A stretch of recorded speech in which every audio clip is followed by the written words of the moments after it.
Hi ನೋಡಿ, ಈ ತರಕಾರಿ ಬೆಳೆಯೋ ರೈತರ ಕಷ್ಟ ಹೆಂಗೆ ಅಂತ ಒಂದೊಂದಲ್ಲ. ಈ ಬೀನ್ಸ್ ಹಾಕಿದ್ದೀವಿ, ಈ ತರಕಾರಿ ಬೆಳೆಯಷ್ಟು ಮಾರ್ಕೆಟ್ಗೆ ಆಗೋಷ್ಟರಲ್ಲಿ ಇದ್ರ ಲಾಭ ಅಂತ ಕಾಣಬೇಕನ್ನೋಷ್ಟರಲ್ಲಿ ಒಂದೊಂದಲ್ಲ ನಮಗೆ ಕಟ್ಟಗಳು ಬೆಜ್ಜಾನ್ ಸಿಗ್ತವೆ. ಒಂದು ರೋಗ ಬರ್ತವೆ, ಇಲ್ಲ ಗಿಡ ಚೆನ್ನಾಗಿ ಬರೋಕ್ಕಲ್ಲ. ಗಿಡ ಚೆನ್ನಾಗಿ ಬಂದಾಗ ರೈಟ್ ಇರೋಲ್ಲ, ರೈಟ್ ಇದ್ದಾಗ ಫಲ ಇರೋಲ್ಲ. ಇವು ಅದ್ರ ಜೊತೆಗೆ ನೋಡ್ತಿರ್ಬೋದು ಇಲ್ಲಿ ಎಲ್ಲ ಹೆಂಗೆ ತಿಂದಾಗ್ತಿದೆ ಅಕ್ಕಿ ನೋಡಿ.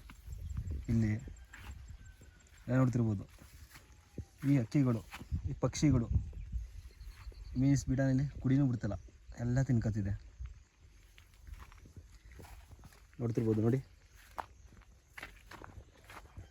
ಏನೇ ಮಾಡಿದ್ರು ಕೂಡ ಯಾವಾಗ ತಿಂತವೆ ಯಾವಾಗ ಬಿಡ್ತಂದ್ರೆ ಗೊತ್ತಿಲ್ಲ. ಇಲ್ಲೇ ಬೆಳಗ್ಗೆಯಿಂದ ಸಂಜೆ ಗಂಟೆ ಇಲ್ಲೇ ಈ ಗದ್ದೆಲೆ ಕೈಗೆ ಕೂತ್ಕೋಬೇಕು.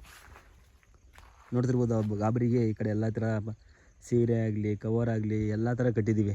ಆದರೂ ಕೂಡ ಪಕ್ಷಿಗಳು ಬಂದು ಕೂತ್ಕೊಂಡು ತಿನ್ಕೊ ಹೋಗ್ತವೆ. ಎಷ್ಟೊತ್ತು ತಿಂತವೆ ಗೊತ್ತೇ ಆಗಲ್ಲ. ನೋಡ್ತಿರ್ಬೋದು ಎಲ್ಲ ಇಲ್ಲಿ ಆ ಕಡೆ ಎಲ್ಲ ಹೆಂಗಿದೆ, ಈ ಕಡೆ ಸೈಡ್ ಮಾತ್ರ ಎಲ್ಲ ತಿನ್ಕೋತಾ ಇದೆ ನೋಡಿ.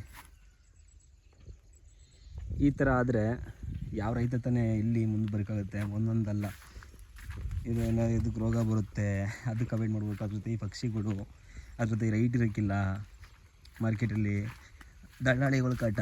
ಅದಕ್ಕೆ ನೋಡಿ ಇವಾಗ ಅಕ್ಕಿಗಳು ಪಕ್ಷಿಗಳು ಇಲ್ಲೇ ಕೂತ್ಕೋಬೇಕು, ಇಲ್ಲೇ ಕೂತ್ಕೊಂಡು ಇದರ ಸೌಂಡು ಅವಾಗವಾಗ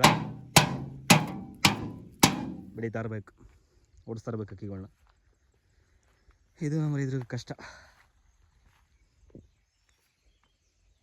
ನೋಡಿ. ಈ ಕಡೆ ಎಲ್ಲ ಸುಮಾರು ಚೆನ್ನಾಗಿದೆ, ಎಲ್ಲಿ ಕೂತ್ಕೊಂಡು ಎಲ್ಲಿ ತಿಂದ ಗೊತ್ತೇ ಆಗ್ತಿಲ್ಲ. ಅಕ್ಕಿಗಳು ಯಾವ ಅಕ್ಕಿನೂ ಅಂತ ಗೊತ್ತಾಗ್ತಿಲ್ಲ.